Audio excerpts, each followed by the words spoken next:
Assalamualaikum warahmatullahi wabarakatuh.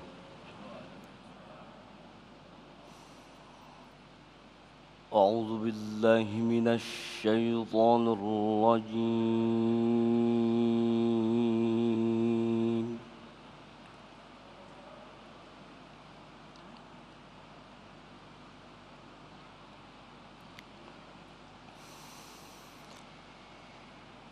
Bismillahirrahmanirrahim.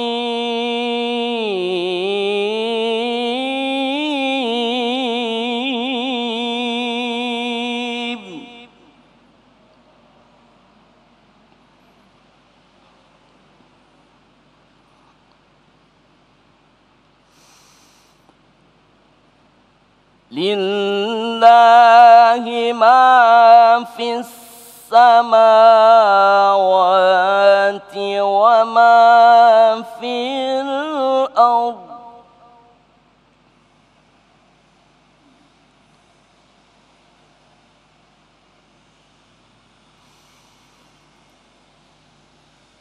Wa in tubdu ma fi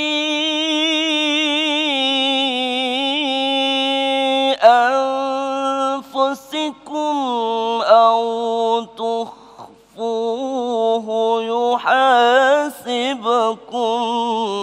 به الله.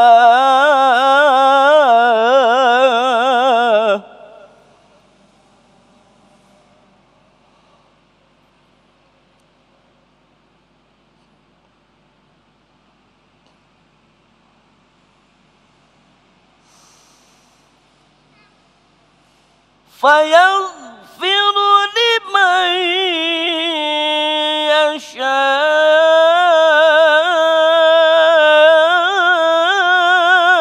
ويعذب من يشاء.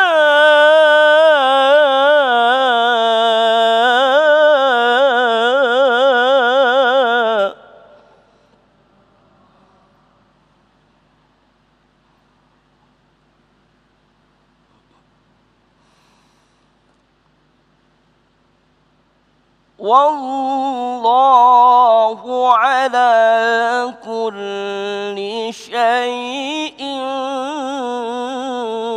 قدير.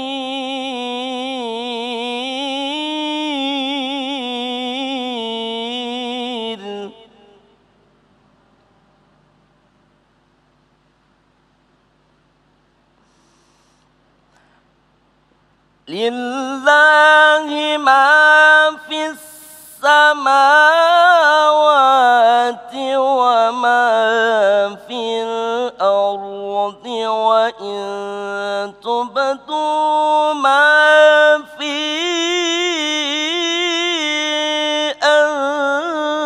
أنفسكم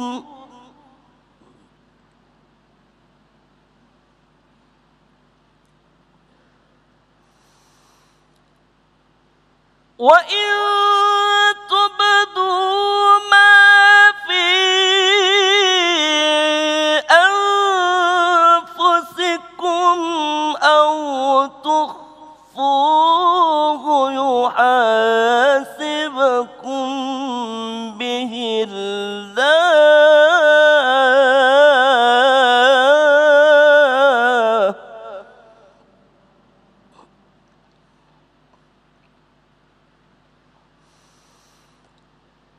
فيغفر لمن يشاء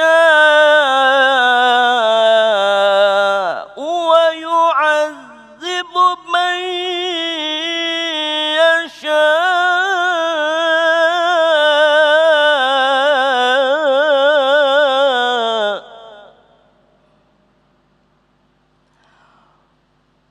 والله على كل شيء قدير.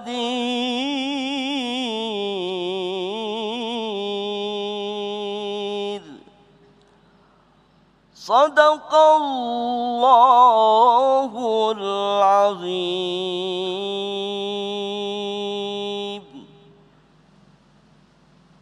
Assalamualaikum warahmatullahi wabarakatuh.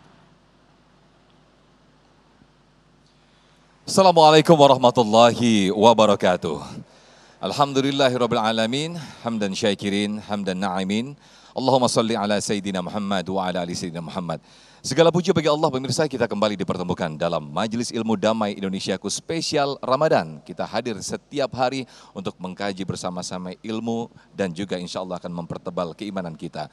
Tema yang akan kita angkat pada kesempatan siang hari ini yaitu tema yang insya Allah akan kembali menguji ketebalan ketauhidan kita, yaitu hanya Allah lah tempat bergantung.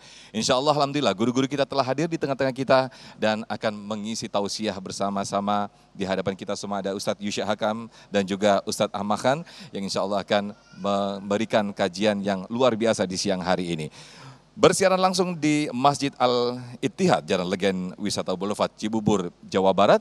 Inilah Damai Indonesiaku yang dipersembahkan oleh Sarung Wadimor, tentu sarung kita. Selamat mengikuti.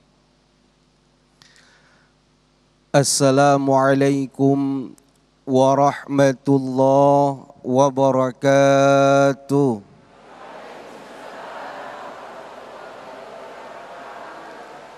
Alhamdulillah. Alhamdulillahilladzi faddala Ramadana ala sairi syuhuri biinzalil Qur'an. Asyhadu an la ilaha illallah wahdahu la syarika lah. Alladzi karrama ummata sayyidina Muhammadin ala sairil umami bittilawatil Qur'an. Wa asyhadu anna sayyidana wa nabiyana Muhammadan abduhu wa rasuluh. An-natiku bil fasahati wal balagati wal hikmati wal bayan. Allahumma salli wa sallim wa karim wa ta'zim ala sayyidina Muhammad wa ala alihi wa ashabihi bi'adadi asraril Qur'an, amma ba'du. Hadratal mukarramin, para alim ulama, para guru, para sepuh, tokoh masyarakat, wabil khusus salam hormat, salam takzim, salam mahabbah sama-sama kita sampaikan kepada guru kita yang mulia Al-Mukarram wal Muhtaram Al-Ustadz Ahmad Khan. Mudah-mudahan Allah senantiasa menjaga beliau, Mas Sofyan dan segenap DKM Masjid Jami Al-Ittihad Cibubur Bogor, bapak-bapak, ibu-ibu dan para pemirsa setia Damai Indonesiaku dimanapun Anda berada. Alhamdulillah, kita bersyukur kepada Allah, kita masih berada di bulan suci Ramadan. Sekarang puasa yang keberapa, Ibu? Halo, sebentar lagi kita lebaran ya. Masih lama apa? Masih lama, masih 24 hari lagi. Kita berdoa kepada Allah, mudah-mudahan Allah memberikan kekuatan kepada kita untuk bisa menjalankan ibadah puasa Ramadan sampai dengan akhir nanti. Amin ya Rabbal. Hadirin jamaah yang dimuliakan Allah, bulan Ramadan bukan hanya dikenal dengan sebutan Syahrus Siyam, bulan di mana Allah mewajibkan buat kita untuk berpuasa. Bulan Ramadan bukan hanya saja dikenal dengan sebutan Syahrul Qiyam, bulan di mana Allah menganjurkan kepada kita untuk lebih banyak berdiri, baik melakukan ibadat sholat sunnah tarawih, sholat witir, sholat tahajud, qiyamul lail dan lain sebagainya. Tapi bulan Ramadan juga disebut dengan bulan Syahrul Quran, bulannya Al-Quran. Sehingga banyak ulama-ulama kita mengikuti dari Nabi dan para sahabat, kalau datang bulan Ramadan mereka fokus baca Al-Quran. Nah, sekarang apa kaitannya Ustadz? Al-Quran dengan tema kita siang hari ini, menggantungkan segala urusan kita hanya kepada Allah. Apa kaitannya? Ada seorang ulama namanya Ibnul Jauzi, Ibu. Beliau menulis satu kitab namanya Fununul Afnan fi Ulumil Quran. Di dalam kitab itu Imam Ibnul Jauzi bercerita, ada seorang ulama yang sepanjang hidupnya meneliti Al-Quran. Al-Quran dibaca dan diteliti. Tapi Tapi yang menarik, yang diteliti oleh ulama itu bukan ayat Al-Quran. Yang ditelitinya bukan surah-surah Al-Quran, tapi yang ditelitinya adalah titik di dalam Al-Quran. Apa ibu yang diteliti? Halo? Yang diteliti titik di dalam Al-Quran. Ini ulama sepanjang hidupnya cuma ngitungin titik di dalam Al-Quran. Sehingga beliau mengatakan jumlah titik di dalam Al-Quran itu jumlahnya 1.025.030 titik di dalam Al-Quran. Bapak, ibu, pemirsa yang gak percaya, nanti selesai acara pulang ke rumah buka Al-Quran. Ibu pulang buka Al-Quran, teliti, hitung satu-satu. Barangkali tadi salah penelitiannya. Tapi kalau malas udah kita percaya aja. Titik dihitungin ibu sepanjang hidup. Beliau mengatakan titik yang pertama itu ada pada huruf ba, pada lafaz Bismillahirrahmanirrahim. Sehingga beliau mengatakan ini sebuah isyarat buat kita. Bila kita melakukan segala sesuatunya, maka hadirkan Allah di dalam perbuatan kita. Dan gantungkan harapan semata-mata hanya kepada Allah Subhanahu.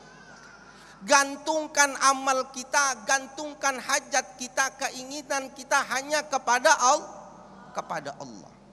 Ada Al-Quran ibu, surah di dalam Al-Quran ini mah surah gacoan kita ini.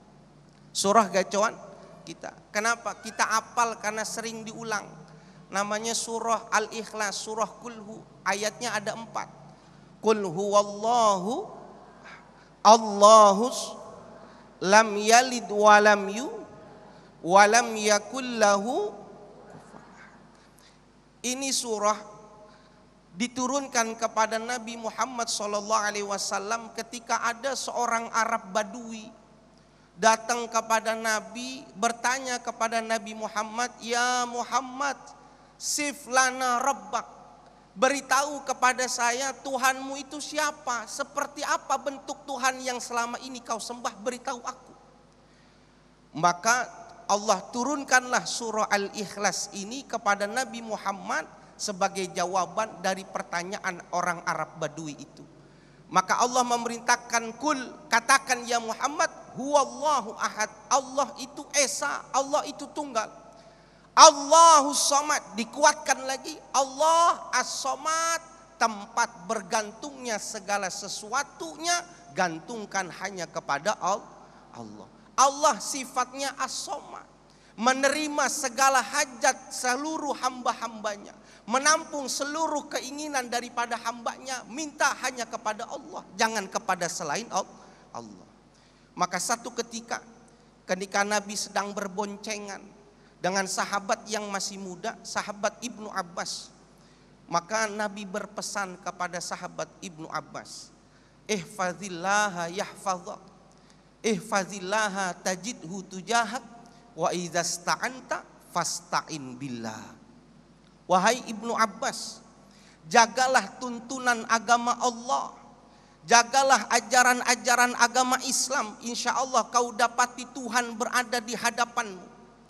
Jagalah tuntunan agama Islam, insya Allah kau dilindungi oleh Allah Subhanahu wa ta'ala. Wa idza sta'anta fasta'in billah. Bila kau berharap, kau meminta, mintalah hanya kepada Allah, jangan kepada selainnya. Pada hadis ini pula diceritakan Allah memberikan gambaran, Rasulnya memberikan gambaran.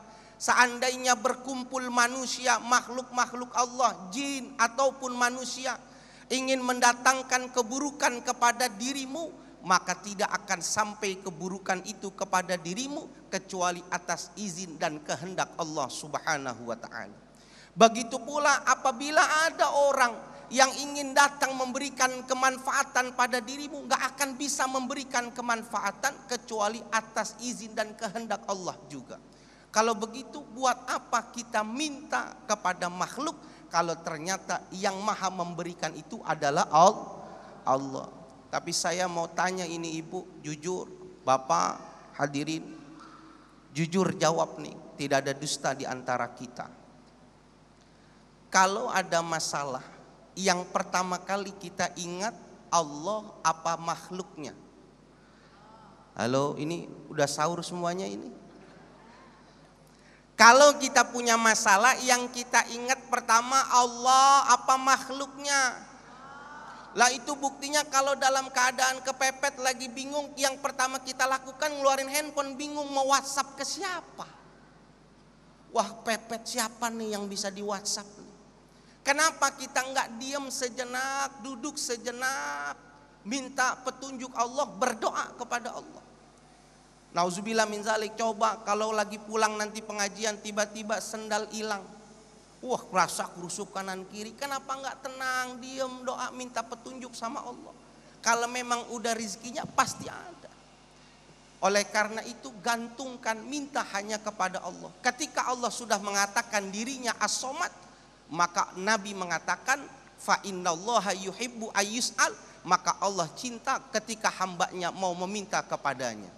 Mintalah kepada Allah subhanahu wa ta'ala, insya Allah Allah akan mengijabah dari seluruh keinginan-keinginan kita. Amin ya rabbal alamin. Amin, amin ya rabbal alamin. Terima kasih Ustadz Yusya Hakam telah memberikan pencerahan dan juga muqaddimah kepada kita semuanya, sekaligus mengingatkan kembali kepada kita semuanya bahwa segala urusan, segala apa yang ada di dalam kehidupan ini, kita gantungkan urusan kita kepada Allah subhanahu wa ta'ala. Lantas pertanyaannya, apakah dampak lalu juga apakah akibat setelah kita menggantungkan segala kehidupan dan juga urusan kita kepada Allah subhanahu wa ta'ala? Insya Allah jawabannya akan disampaikan oleh Ustadz Ahmad Khan di segmen berikut ini. Tetaplah di Damai Indonesiaku spesial Ramadan. Sesaat lagi kami akan kembali. Baik pemirsa, alhamdulillahirrahmanirrahim, Masya Allah, tabarakallah, kembali di Damai Indonesiaku spesial Ramadan. Di segmen 1 tadi Ustadz Yusya Hakam telah memberikan pencerahan kepada kita semuanya bahwa Allah lah zat yang hanya memberikan manfaat dan juga menghilangkan mudarat untuk umatnya, untuk hambanya. Dan hanya Allah lah tempat-tempat bergantung dan juga mencurahkan segala urusan di muka bumi ini. Lantas pertanyaannya, bagaimanakah ketika kita menggantungkan hidup dan juga urusan kita kepada Allah subhanahu wa ta'ala? Ustadz Ahmad Khan akan memberikan paparannya kepada kita semuanya. Selamat mengikuti. Fadhal Ustadz. Assalamualaikum warahmatullahi wabarakatuh.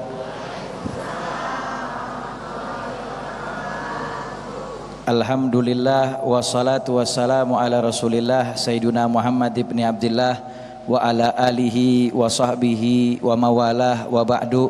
Rabbi shrah li sadri wa yassir li amri wahlul 'uqdatam min lisani yafqahu qawli wa qul rabbi zidna ilman warzuqna fahman subhanaka la ilma lana illa ma 'allamtana innaka antal alimul hakim. Ya Fattah ya Alim, ya Fattah ya Alim, ya Fattah ya Alim, iftah alaina futuhal arifin wa faqihna fid din wa alimna ta'wil wahdina ila sawa'i sabil walhamdulillahi rabbil alamin.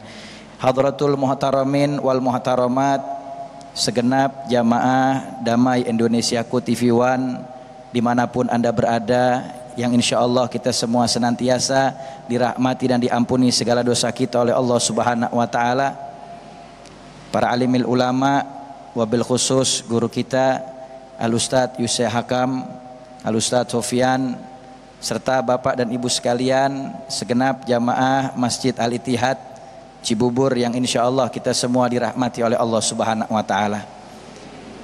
Tema kita kali ini sangat istimewa karena berkaitan dengan keyakinan hati kita.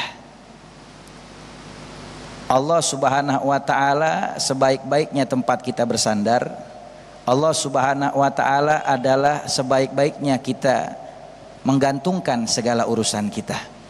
Dan hanya Allah subhanahu wa ta'ala yang maha mengetahui apa yang kita butuhkan.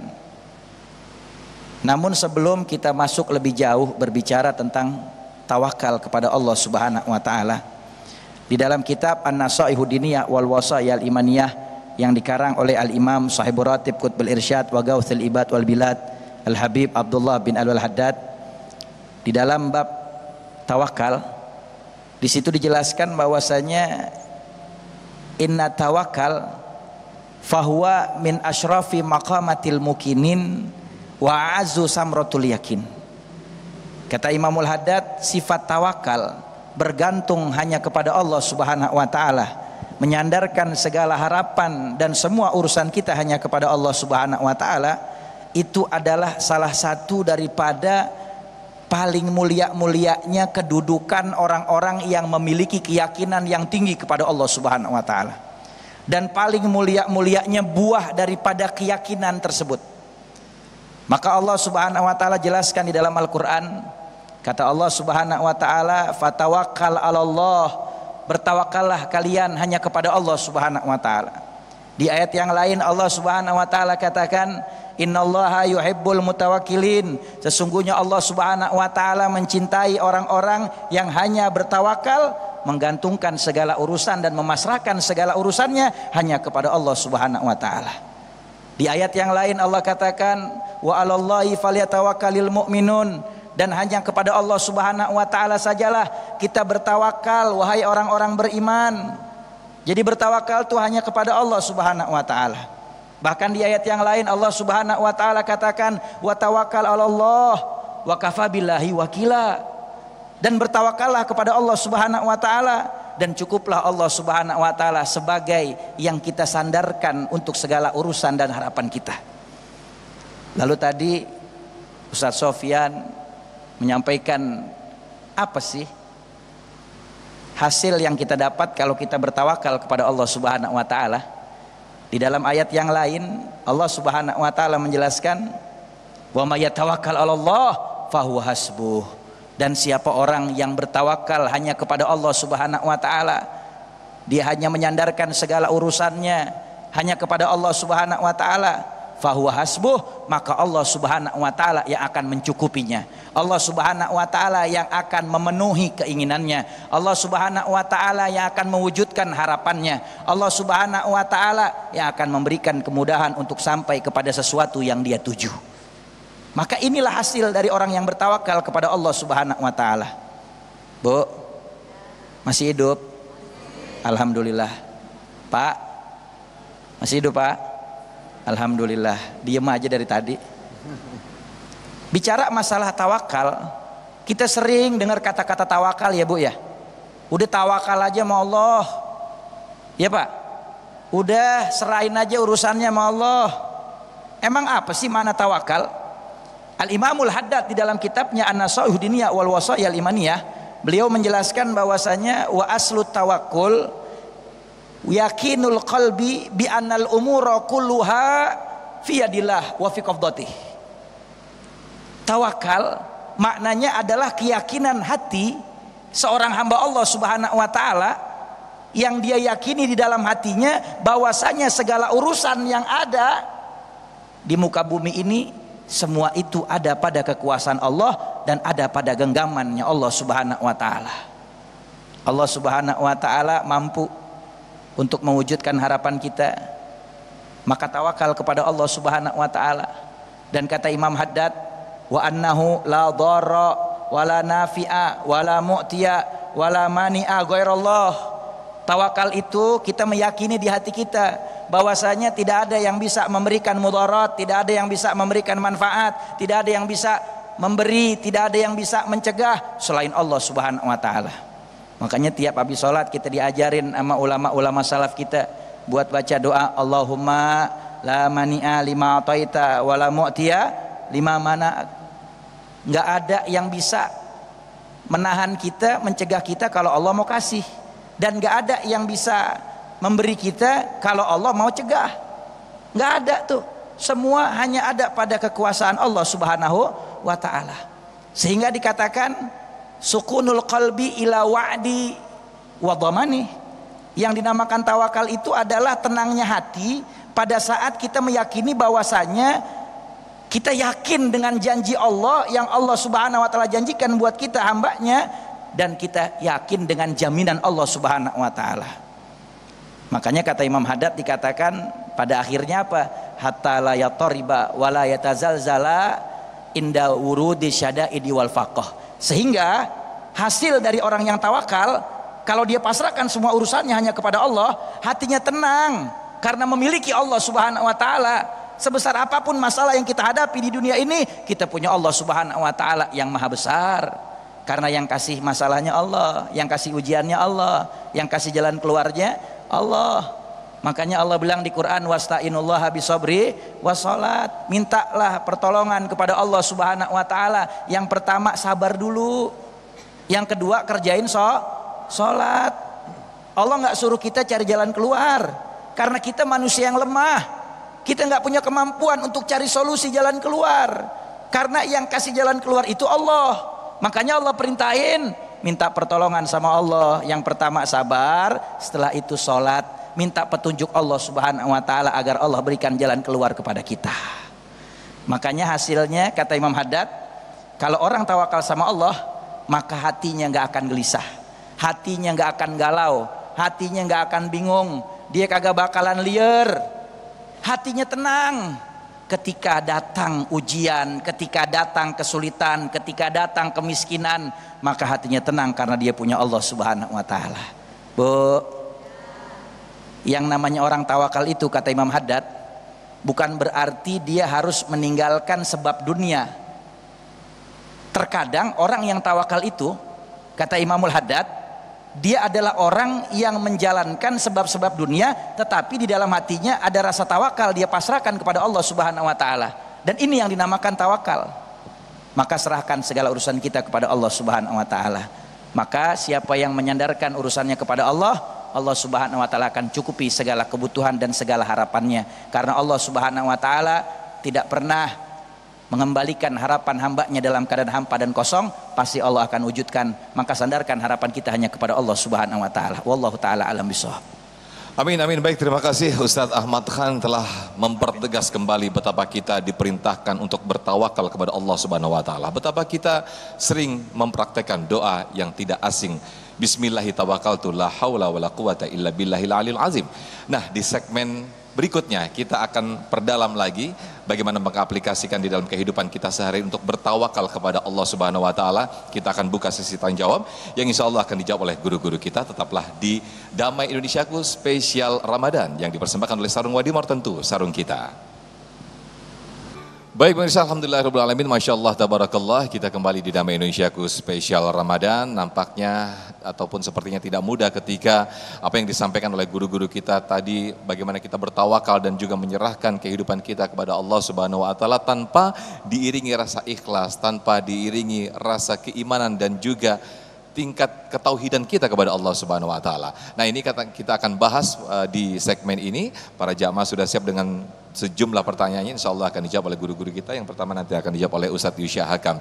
Saya persilakan terlebih dahulu Ibu Wiwi untuk boleh berdiri dan mengajukan pertanyaan. Silakan Ibu Wiwi. Assalamualaikum warahmatullahi wabarakatuh. Waalaikumsalam warahmatullahi wabarakatuh. Nama saya Wiwi, jadi dari Muslimah At-Tihad. Ingin bertanya kepada Pak Ustadz, bagaimana tingkatan, katakanlah tadi dijelaskan bahwa tawakal itu seandainya kita sudah merasa tawakal, tapi kenapa di dalam hati itu masih ada rasa takut gitu. Jadi bagaimana tawakal yang sebenar-benarnya? Mohon solusinya. Assalamualaikum warahmatullahi wabarakatuh. Waalaikumsalam warahmatullahi wabarakatuh. Pertanyaan yang sangat bagus sekali dari Ibu Wiwi. Silakan Ustadz Yusya. Baik, Bu, Ibu, ya, kita sering banget sudah mengatakan berpasrah kepada Allah, tapi kita masih takut kecewa dengan hasilnya. Yang perlu kita pahami, Al-Habib Abdullah bin Alwi Al-Haddad pula dalam Risalatul Mu'awwanah pernah menceritakan, kalau tawakal itu adalah ibadah lahiriah dan batiniah. Lahiriahnya kita harus ikhtiar dulu, Ibu. Tidak ada orang yang bertawakal tanpa disertai dengan ikhtiar. Ada sekelompok orang datang ke rumah Nabi Muhammad sallallahu alaihi wasallam. Datang ke rumah Nabi Muhammad sallallahu alaihi wasallam, Nabi tanya, naik apa? Naik kendaraan. Kendaraannya apa? Onta. Mana ontanya? Itu di situ. Kata Nabi, suruh ikat dulu ontanya. Jangan langsung dipasrahkan kepada Allah. Onta enggak diikat, ya lari. Begitu pula tawakal, harus ada ikhtiar terlebih dahulu. Ketika kita sudah berikhtiar kepada Allah, maka lanjutkan proses yang kedua dengan berdoa. Berdoa berharap apa yang kita ikhtiarkan ini bagus di sisi Allah Subhanahu wa taala. Barulah proses yang ketiga, faiza azamta fatawakkal 'alallah. Kalau kita sudah berikhtiar, berusaha dengan manajemen yang bagus, pasrahkan kepada Allah.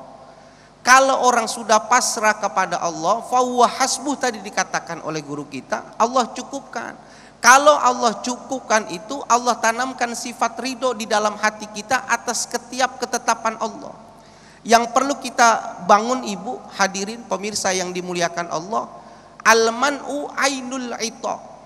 Sesungguhnya tidak diberikan oleh Allah itu adalah bentuk anugerah yang Allah berikan kepada kita. Kita berharap kepada Allah Subhanahu wa taala ingin mendapatkan ini, ternyata hakikatnya, zahirnya tidak diberikan. Tidak diberikan itu sebenarnya Allah mengijabah daripada doa kita. Maka konsekuensi daripada orang yang bertawakal kepada Allah adalah melepaskan kehendaknya dan memasrahkan hanya kepada Allah Subhanahu wa ta'ala. Jadi kalau ibu benar-benar bertawakal kepada Allah, menyerahkan kepada Allah, maka ketetapan dari Allah itulah hal yang terbaik buat kita. Wallahu a'lam bishawab. Baik, terima kasih Ustadz Yusya Hakam. Ini menarik apa yang ditanyakan Ibu Wiwi tadi, menarik dari pertanyaan berkaitan dengan tawakal. Saya ke Ustadz Ahmad Khan, ketika kita sudah bertawakal, kita mungkin ketika apa urusan di dunia ini, termasuk juga kita mungkin berjalan di tempat yang gelap atau sepi begitu Ustadz ya. Nah, kita sudah bertawakal tapi masih ada ketakutan, ini ada sesuatu apa bagaimana. Nah, apakah itu termasuk keimanan atau itu termasuk kita sudah termasuk bagian daripada syirik atau bagaimana Ustadz ketika kita sudah bersikap seperti itu? Fadhal Ustadz. Bismillahirrahmanirrahim. Tadi dikatakan oleh Imamul Haddad bahwasanya tawakal itu ada syarat-syaratnya, ada ketentuannya. Seseorang itu dikatakan bertawakal apabila tuma'ninatul qalb wa sukunuhu ila wa'dillahi ta'ala wa dhamani. Orang bertawakal itu dia akan tenang hatinya terhadap segala apa yang dijanjikan oleh Allah Subhanahu wa taala dan jaminan dari Allah. Jadi kalau masih ada ketakutan di hati kita, berarti belum sempurna syarat tawakalnya. Maka sempurnakan syarat tawakalnya. Contoh, ada satu cerita yang menarik. Ketika ada salah seorang daripada ulama minas salaf, beliau namanya Al-Imam Hatim Al-Asam. Al-Imam Hatim Al-Asam, beliau ini adalah salah seorang tabi'in, pengikut sahabat baginda Rasul Nabi Muhammad. Ketika satu saat beliau itu ingin melakukan perjalanan jauh. Lalu dia mendatangi istri dan anak-anaknya. Dia bilang, "Wahai istriku, anak-anakku, saya mau pergi nih menempuh perjalanan jauh." Kalau kata orang Betawi, "Nih, saya mau pergi jalan jauh nih. Kira-kira berapa duit yang kudu ditinggalin? Bakal uang belanja." Begitu. Lalu kemudian istri dan anak-anaknya ketika ditanya, istrinya menjawab, "Ya sekira-kiranya berapa lama ayah akan pergi dan sekira-kiranya berapa kebutuhan yang kita butuhkan, maka segitulah kasih kepada kami." Lalu kemudian Imam Hatim Al-Asim beliau jawab, "Hadza la ya'lamuha illallah." Ini perkara gaib. Kita nggak ada yang tahu berapa hari saya pergi, apakah nanti saya kembali atau tidak. Apakah kalian masih hidup sampai berapa hari? Ini perkara yang gaib dan tidak ada yang mengetahui selain Allah Subhanahu wa taala. Lalu kemudian apa kata istrinya? Kalau begitu, "Da rizquna alaman ya'lam." Kalau begitu wahai suamiku, silakan kamu boleh pergi. Urusan rezeki biarin, serahin nama Allah yang Maha tahu. Luar biasa nih, Bu. Ada yang begitu kira-kira bini zaman sekarang? Ya, susah udah. Susah. Ini istrinya Imam Hatim Al-Asim bilang, "Udah urusan rezeki serahin nama Allah yang Maha tahu. Mau pergi silakan pergi. Cari nafkah, ada keperluan kerjakan. Biarin urusan rezeki urusan Allah." Luar biasa. Enggak ada rasa takut. Ketika Imam Hatim Al-Asam udah pergi, tiba-tiba apa? Datang ibu-ibu nih ke rumahnya. Biasa kayak mama zaman now juga, pada kepo. Ketika datang ditanya, "Itu suami kamu pergi?" "Iya." "Mudah-mudahan suami kamu meninggalkan uang belanja yang cukup selama dia di perjalanan." Kepo, kayak mama zaman now juga. Akhirnya apa jawaban istrinya Imam Hatim Al-Asim? Kata beliau, Bu, kalau bahasa kita nih kita pakai bahasa kita aja ya. Kata Kata Imam Hatim Al-Hasim nih, istrinya bilang apa? Bu, saya mau tanya sama kalian tentang suami saya Hatim Al-Hasom. Mau tanya apa? Saya mau tanya, Hatim Al-Hasom itu dia adalah yang memberi rezeki atau yang makan rezeki? Maka mereka menjawab, ya jelas Hatim Al-Hasom suami kamu itu adalah yang makan rezeki, bukan pemberi rezeki. Kalau begitu, kalau dia adalah orang yang makan rezeki, maka orang yang makan rezeki dia sudah pergi melakukan perjalanan, tetapi Allah Subhanahu wa taala yang Maha Pemberi rezeki, dia selalu bersama kami dan tidak akan pernah mengecewakan dan meninggalkan kami. Allah. Itu namanya tawakal. Kalau udah tawakal, udah nggak ada kekhawatiran, udah nggak takut lagi, udah nggak bingung lagi, udah punya Allah. Tapi kalau sekiranya masih takut, udah tawakal nih Ustadz, tapi jalan di tempat gelap ternyata kita masih takut, ya itu manusiawi. Tetapi berarti ada sesuatu dari syarat ketentuan tawakal yang belum terpenuhi. Maka perbaiki, insya Allah kita menjadi tawakal yang sebenarnya. Amin, amin. Terima kasih Ustadz Ahmad Khan. Berikutnya saya ke jamaah ikhwan, ada Pak Dedi. Boleh berdiri untuk mengajukan pertanyaannya. Silakan Pak Dedi. Bismillah. Assalamualaikum warahmatullahi wabarakatuh. Sebenarnya rencana pertanyaan saya udah terjawab semua nih. Tapi tidak apa-apa, mungkin tetap saya ingin menyampaikan tadi bahwa saya sudah bertawakal dengan membaca Bismillahirrahmanirrahim. Kemudian juga saya sudah merasa ikhlas dengan membaca raditu billahi robba wa bil islami dinna wa bi Muhammadin sallallahu alaihi wasallam. Namun rasanya itu masih belum full tadi ya Ustadz. Barangkali selain doa-doa tadi ada doa khusus lagi yang bisa kami dawamkan. Demikian saya kira itulah, karena yang lain-lainnya mungkin sudah terjawab tadi. Terima kasih. Wassalamualaikum warahmatullahi wabarakatuh. Waalaikumsalam. Memantapkan ketawakalan di dalam hati Pak Dedi ya. Silakan Ustadz Yusya. Baik, ini menarik memang. Saya ingin memberikan gambaran diri sedikit begini Pak. Apakah orang yang menggantungkan harapan kepada Allah itu tidak boleh cerita kepada orang lain? Dan kalau dia cerita sama orang lain, apakah menganggap dia minta pertolongan pada orang itu? Enggak Pak. Istri boleh cerita sama suaminya atas permasalahan yang dia hadapin, boleh. Anak cerita sama orang tuanya, boleh.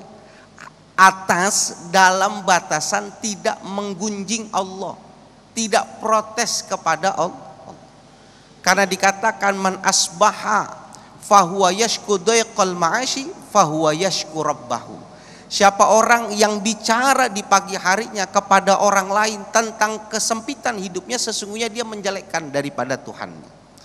Oleh karena itu timbulin dulu keyakinan Pak. Kita 17 rakaat sholat, ikrar di hadapan Allah, iyyaka na'budu wa iyyaka nasta'in, hanya kepadamu kami menyembah, hanya kepadamu kami mohon pertolongan. Masa tidak timbul-timbul?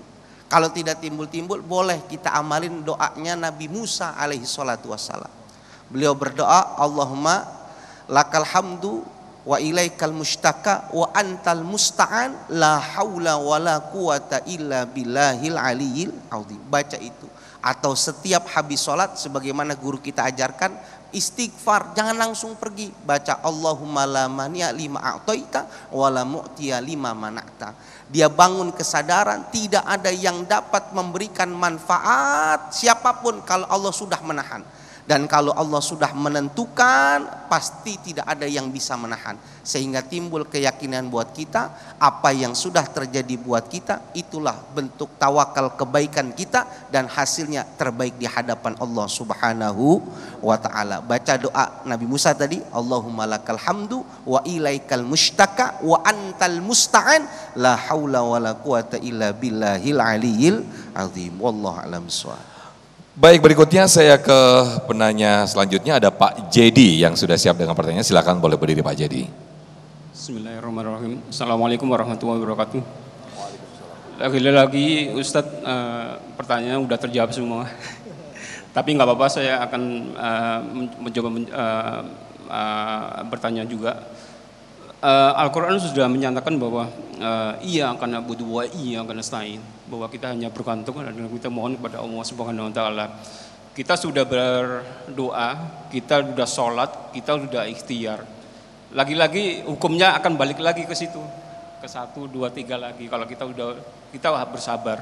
Cuman sabarnya manusia itu kan kadang sebagai manusia yang lemah itu kan sangat terbatas sekali, Ustaz. Kapan ya Allah doa saya terkabul, kapan ya Allah doa saya terkabul, kapan utang-utang saya lunas dan sebagainya. Kita bertawakal hanya bangun awal, seakan-akan kita tuh masuk ke lorong waktu. Kapan cahayanya itu terang, itu kita kan masih menunggu. Mohon pencerahannya Ustaz. Assalamualaikum warahmatullahi wabarakatuh. Waalaikumsalam, terima kasih Pak Jedi yang sudah memberikan pertanyaan. Silakan Ustadz Ahmad Khan. Bicara masalah tawakal kepada Allah Subhanahu wa taala, terkadang banyak di antara kita yang sudah meminta kepada Allah, berdoa kepada Allah, akan tetapi belum Allah kabulkan. Padahal kita sudah bertawakal kepada Allah Subhanahu wa taala. Maka Al-Imam Ghazali di dalam kitab Ihya Ulumuddin, beliau menjelaskan ada banyak faktor yang bisa menyebabkan mengapa doa kita belum dikabulkan oleh Allah Subhanahu wa taala.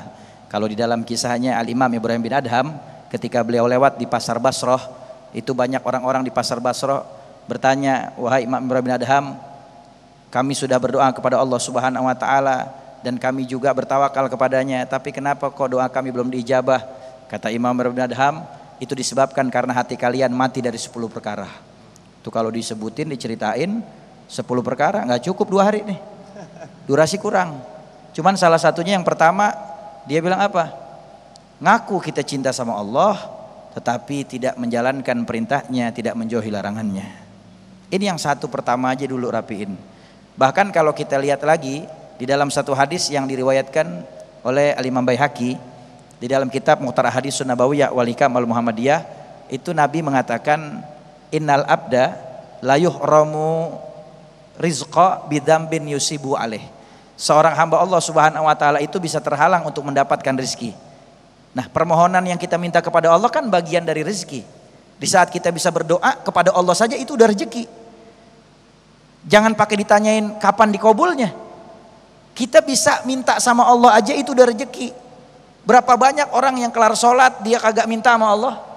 Padahal di dalam kitab Tanqihul Qaul Al-Hasis karangan Imam Nawawi di dalam bab keutamaan berdoa, itu dikatakan oleh Rasulullah, tarku doa maksiyah. Orang yang meninggalkan berdoa kepada Allah Subhanahu wa taala, enggak mau meminta kepada Allah, dikategorikan maksiat.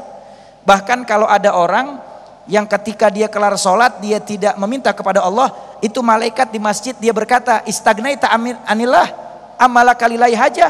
Kalian udah ngerasa kaya, enggak perlu sama Allah, udah enggak butuh lagi sama Allah. Makanya bersyukur ketika Allah karuniakan kita bisa meminta kepada Allah, itu sudah rezeki dari Allah Subhanahu wa taala. Tetapi apa penyebabnya? Sudah meminta, sudah tawakal, tapi kok belum digabul? Kata Nabi, bisa jadi disebabkan karena perbuatan dosa yang kita lakukan itu menghalangi pengkabulan doa dan rezeki yang Allah berikan kepada kita. Maka bersihkan diri kita daripada kemaksiatan dan dosa. Perbanyak baca doa yang diajarkan oleh Nabi Allah Ibrahim. Apa doanya? Hasbunallah wa ni'mal wakil. Maka insya Allah Allah berikan kemudahan dalam segala urusan kita. Amin ya rabbal alamin. Masya Allah, diberikan kesempatan untuk bisa berdoa saja itu sudah rezeki. Apalagi termasuk juga dihadirkan kita di masjid ini, itu adalah satu rezeki yang luar biasa sekali. Masya Allah. Kita akan perluas lagi, kita akan perdalam lagi tema kita pada kesempatan siang hari ini, yaitu menggantungkan hidup kita kepada Allah Subhanahu wa taala. Tetaplah di Damai Indonesiaku spesial Ramadan. Sesaat lagi kami akan kembali. Baik, alhamdulillahirrahmanirrahim, Masya Allah, tabarakallah, kita kembali di Damai Indonesiaku spesial Ramadan. Saya kembali undang beberapa jamaah yang sudah siap dengan pertanyaannya. Saya persilakan terlebih dahulu Ibu Mimin yang nanti akan dijawab oleh guru-guru kita yang insya Allah Ustadz Yusya Hakam terlebih dahulu. Silakan Ibu Mimin, boleh berdiri.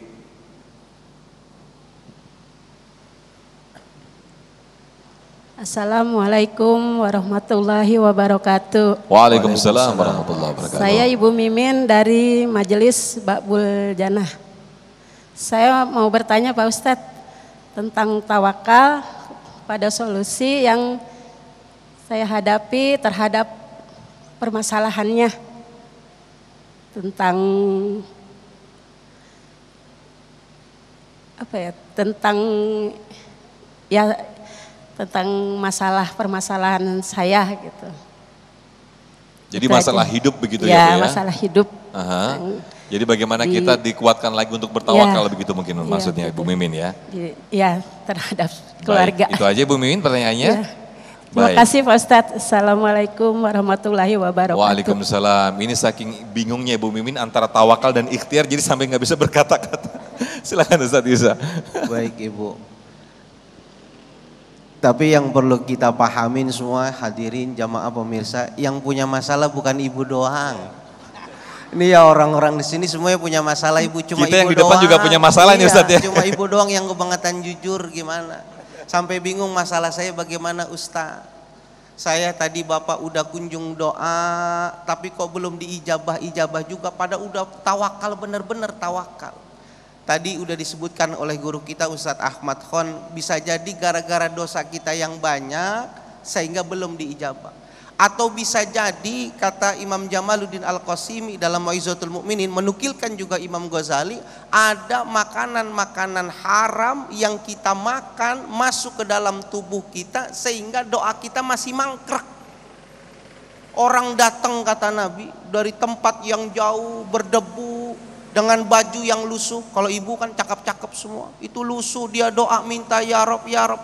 Kata Nabi nggak bakal diijabah. Kenapa? Di dalam perutnya ada makanan yang haram. Sehingga apa? Bersihkan dulu dari perkara-perkara yang syubhat, baru insya Allah Allah kabulkan doa kita. Oleh karena itu sekali lagi Bu, konsep tawakalnya kita harus paham dulu. Kalau kita punya solusi apa? Doa kita yang kudu kuat. Bagaimana caranya nih? Kalau ada permasalahan selalu ingat kepada Allah langsung, jangan berharap kepada manusia. Maka lakukan dua hal. Yang pertama, senantiasa kita memuji, berdoa kepada Allah baik dalam keadaan senang maupun susah, mulazamah. Jangan kita ingat sama Allah waktu susah doang. Kayak doanya penumpang pesawat. Ibu tahu penumpang pesawat? Itu pesawat waktu terbang tuh tenang gitu. Itu di dalam pesawat kalau nggak ada masalah penumpang, ada yang tidur, ada yang makan, ada yang main game, ada yang bolak-balik ke WC, ya kan? Tapi giliran pramugari kasih pengumuman, hati-hati nih, cuaca jelek, turbulensi, masalah ada, baru buru-buru duduk doa. Itu kita tuh. Makanya kalau punya masalah terkadang kita lepas Allah. Yang diingat makhluknya. Padahal kalau kita mau berkeluh kesah, pertama kepada Allah. Adapun tadi yang saya katakan, ibu bercerita kepada suami, bercerita kepada ustadz, bercerita kepada guru, nggak apa-apa. Wa tawassaw bil haq wa tawassaw bis sabr. Memang ada ajaran Islam untuk selalu mengingatkan di dalam kebaikan dan di dalam kesabaran. Kita cerita, Mas, bagaimana usaha saya belum tembus. Nanti dikasih cara. Caranya begini ibu. Ibu ganti caranya, ibu jalani, berdoa kembali kepada Allah, baru pasrah. Faiza azamta fatawakkal 'ala Allah. Insyaallah Allah berikan jawaban terbaik dari permasalahan kita. Amin ya rabbal. Amin amin ya rabbal alamin. Terima kasih Ustadz Yusya Hakam. Ustadz Ahmad Khan, mungkin kita perlu bagaimana sih Ustadz tanda-tanda, perlu melihat bagaimana tanda-tanda orang yang bertawakal dan juga pasrah kepada Allah Subhanahu wa taala secara tersirat dan juga secara zahirnya. Mungkin kalau tadi Ustadz Ahmad Khan menceritakan bahwa di zaman Nabi, di zaman sahabat terlebih dahulu, itu nampaknya gampang sekali orang bertawakal, iman mereka begitu kuat begitu. Nah mungkin di zaman sekarang nampaknya tidak mudah. Mungkin bagaimana kita melihat orang yang tanda-tanda orang dia sangat bertawakal kepada Allah Subhanahu wa taala. Silakan Ustadz. Bismillahirrahmanirrahim. Kalau kita bicara di zaman sekarang, maka kita bisa saksikan contoh yang Nabi katakan di dalam hadisnya. Rasulullah nih nyontoin bukan cuman lagi ame orang, ame binatang. Kalau mau contoh yang nyata sampai sekarang masih ada, di dalam hadis Nabi pernah sampaikan contohnya dari binatang. Di dalam satu hadis baginda Rasul Nabi Muhammad SAW beliau bersabda, kata Rasulullah, lau tawakkaltum 'ala Allah taala haqqa tawakkulihi la razaqakum misla tayri takdu khimason wa taruhu bitonan. Kata Nabi Muhammad, seandainya kalian bertawakal kepada Allah Subhanahu wa taala, menyerahkan segala masalah, menggantungkan segala harapan hanya kepada Allah Subhanahu wa taala, sebenar-benarnya bertawakal, nggak nanggung-nanggung tawakalnya, maka kalian akan diberikan rezeki oleh Allah Subhanahu wa taala dengan rezeki yang berlimpah sebagaimana yang diberikan kepada burung. Itu burung itu punya sifat tawakal yang luar biasa. Sampai sekarang kita suka lihat burung nggak? Lihat nggak? Burung. Woi. Nah, burung terbang tuh, ya.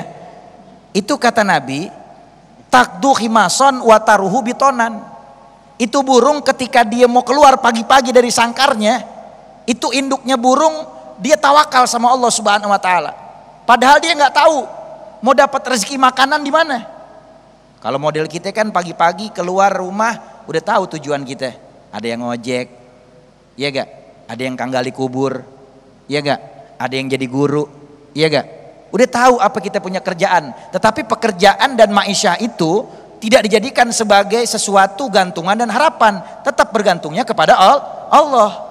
Nah, ini burung, ketika induk burung keluar di pagi hari dari sangkarnya, dia nggak tahu mau cari rezeki di mana, tapi karena dia tawakal sama Allah Subhanahu wa taala, dia yakin dia keluar dari sangkarnya pasti bakalan dikasih rezeki sama Allah Subhanahu wa taala. Bener Nabi bilang, kata Nabi, takdu khimasan wa taruhu bitonan. Ketika terbang itu pertama pagi-pagi dia keluar dalam keadaan perutnya kosong, ketika kembali perutnya sudah kenyang, bahkan bukan cuman makanan buat induknya tadi, tapi pulang bisa bawa makanan buat anak-anaknya di sangkar yang masih kecil-kecil.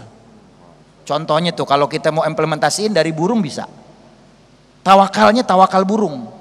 Serahin semuanya sama Allah Subhanahu wa taala, tapi kita mesti ikhtiar. Mesti ikhtiar. Udah jangan tawakal aja ditawakal.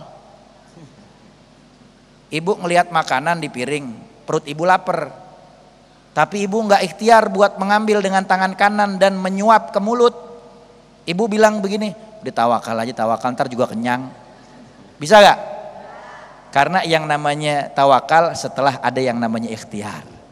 Maka mencontohlah tawakalnya burung, maka insya Allah kita akan menjadi orang yang betul-betul bertawakal kepada Allah Subhanahu wa taala. Begitu ya. Amin. Harusnya kita malu gitu saja ketika kita kurang bertawakal, kita malu terhadap burung ya. Masya Allah. Berikutnya saya ke Ibu Nunung yang sudah siap dengan pertanyaannya. Silakan Ibu Nunung, boleh berdiri? Ya, mic-nya boleh digeser ke Ibu Nunung, sudah? Oke, boleh berdiri Ibu Nunung, nanti insya Allah akan dijawab oleh Ustadz Yusya Hakam. Assalamualaikum warahmatullahi wabarakatuh. Waalaikumsalam warahmatullahi wabarakatuh. Saya Benung dari Majlis Taklim Babul Jannah juga, dari Cilengsi. Maaf Pak Ustaz, saya mau bertanya masalah kesabarannya. Bagaimana kita menghadapi orang-orang yang menghina kita, yang menghujat kita, ya, yang menjolimi kita. Nah, saya itu udah sabar. Apakah orang tersebut itu ya harus kita lawan?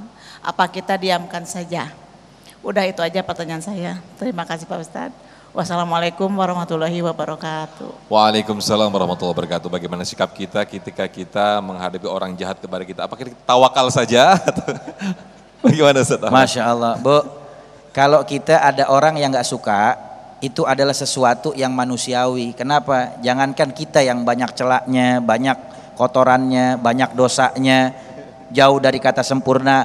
Baginda Rasul Nabi Muhammad SAW saja, beliau tidak luput dari orang yang mencaci, memaki, menghina, ya, dan juga orang-orang yang melakukan hal-hal yang tidak baik kepada Nabi.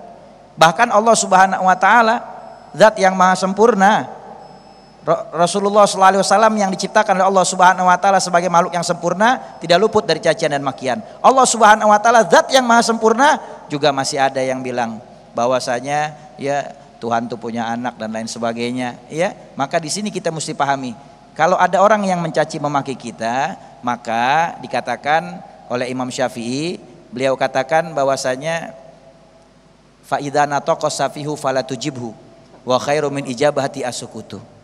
Kalau ada orang bodoh ngajak kalian bicara, mencaci, memaki, menghina, ngata-ngatain, ya, maka sebaik-baiknya jawaban adalah diam. Jangan kita jawab. Contoh, ibu main di komplek. Ketika lewat di komplek, ibu digonggong anjing. Kira-kira ibu balas gonggong apa ibu tinggalin? Tinggalin, karena kalau balas gonggong sama. Nah, ibu yang jawab ya. Iya. Makanya udah tinggalin aja. Kata Imam Ali bin Abi Thalib, beliau katakan al-ghibah juhdul ajiz. Orang yang suka menghina, mencaci maki, membicarakan aib keburukan kita di belakang, itu tandanya dia nggak mampu seperti kita. Serahin aja sama Allah Subhanahu wa taala, biar Allah yang balas. Doain biar dapat taufik hidayah Allah. Amin, amin, Masya Allah. Kalau orang gila ngejaji kita ngebalas sama aja orang gila. Baik, Masya Allah, tabarakallah, menarik apa yang dibahas oleh guru-guru kita tadi. Kita masih ada satu segmen di sesi tanya jawab, tetaplah bersama kami di Damai Indonesiaku Spesial Ramadan. Baik, alhamdulillah rabbil alamin, Masya Allah, tabarakallah, kita kembali di Damai Indonesiaku Spesial Ramadan dengan tema yang sangat menarik sekali, bagaimana kita mempertebal keimanan dan juga ketauhidan kita kepada Allah Subhanahu wa taala, yaitu bergantungkan kehidupan ataupun urusan semuanya kepada Allah Subhanahu wa taala. Saya ke Ustadz Ahmad Khan. Ustadz, bagaimana dengan fenomena seseorang ketika kita minta sesuatu atau materi kepada manusia? Berarti ini kan menggantungkan hidupnya kepada manusia. Apakah itu bagian seperti itu atau justru sebaliknya? Bagian ikhtiar atau tawakal kepada manusia. Silakan Ustadz. Bismillahirrahmanirrahim. Di zaman baginda Rasul Nabi Muhammad SAW pernah ada kisah yang sangat menarik yang bisa kita ambil pelajaran dari kisah tersebut. Di dalam kitab Mukasyafatul Qulub karangan Imam Ghazali, itu saya pernah baca, datang satu orang kepada baginda Rasul Nabi Muhammad SAW. Ketika itu orang ini meminta kepada Nabi Muhammad agar Nabi memberikan sedekah kepadanya. Lalu kemudian Rasulullah SAW melihat keadaan seorang yang datang ini dalam keadaan fisiknya masih muda, usianya juga masih muda. Lalu kemudian datang meminta-minta kepada Nabi. Bukan berarti Nabi tidak mau memberi kepada orang yang datang meminta, karena di dalam hadis yang lain banyak sekali riwayat yang menceritakan ketika Rasulullah didatangi oleh orang tua yang rentah meminta gamis yang dipakai oleh Rasulullah, padahal gamis itu baru dihadiahkan oleh sahabat.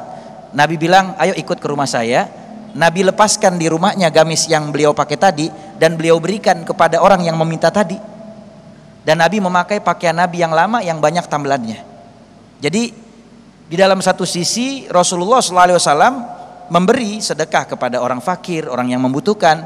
Tapi di dalam kisah yang akan saya ceritakan ini, Nabi ingin memberikan pelajaran kepada kita.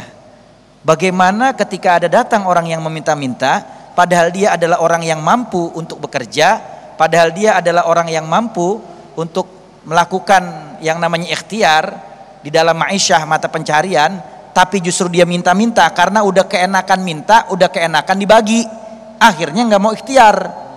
Maka Nabi bilang sama sahabat, tolong ambilkan di rumah sesuatu yang bisa dijual. Ternyata dicari, hanya ditemukan ceret yang udah jelek. Lalu kemudian dijual, dapat beberapa dirham, lalu setengahnya diberikan kepada dia buat dibagi ke keluarganya, setengahnya lagi Nabi belikan kampak dan alat-alat untuk apa? Menebang kayu. Akhirnya ketika itu Nabi bilang, ini yang setengah kamu beri buat keluarga kamu, buat makan mereka, yang setengah lagi saya belikan alat-alat, kamu ikut sahabat fulan untuk menebang kayu bakar.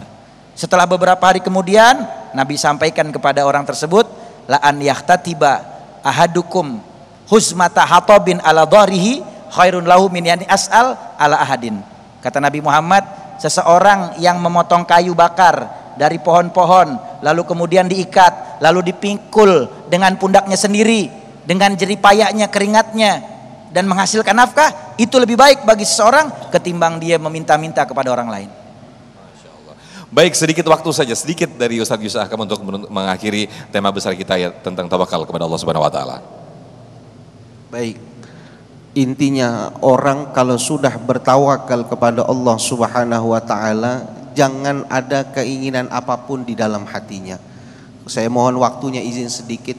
Sebagaimana tawakalnya Syekh Abdul Wahab Asy-Sya'rani Ibu dalam Tanbihul Muqtarin, seorang ulama besar yang luar biasa, tidak disangsikan lagi keilmuannya, punya anak dididik untuk seperti ayahnya, nggak mau Ibu.